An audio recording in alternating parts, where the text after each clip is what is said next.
अतिथि माने एवं मो सम्मुखें बसी समस्त सारस्वत साधक माने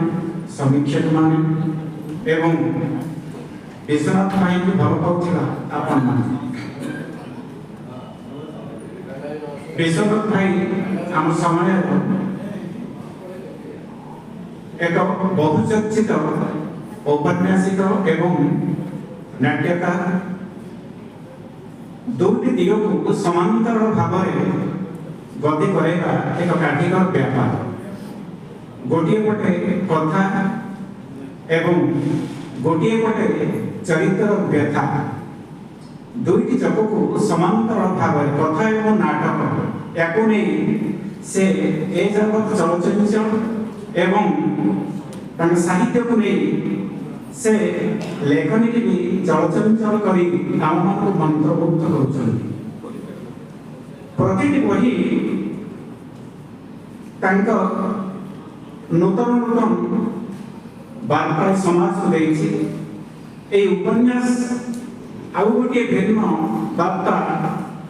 आमारे उपस्थापन करछन से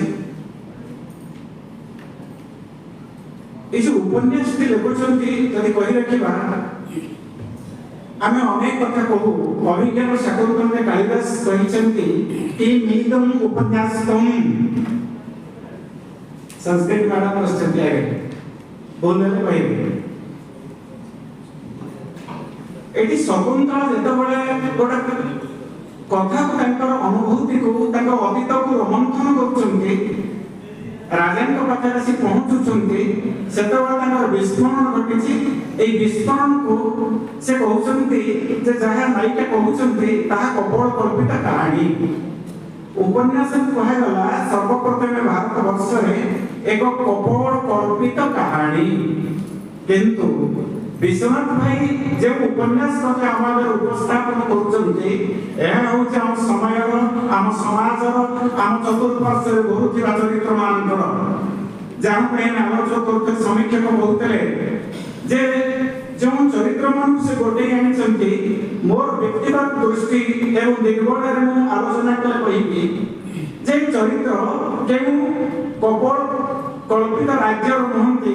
ए नयागढ़र घूर्णायमान चरित्र माने जे माने फतेह सिंह भई लोक मंत्री होछन्ति जो माने कला बजारी जो माने मन व्यवसायी जो माने खनि चोर खनि व्यवसायी जो माने कला बजारी करंती से माने होछन्ति प्रकृत में आज तक हमर दिग्दर्शक एवं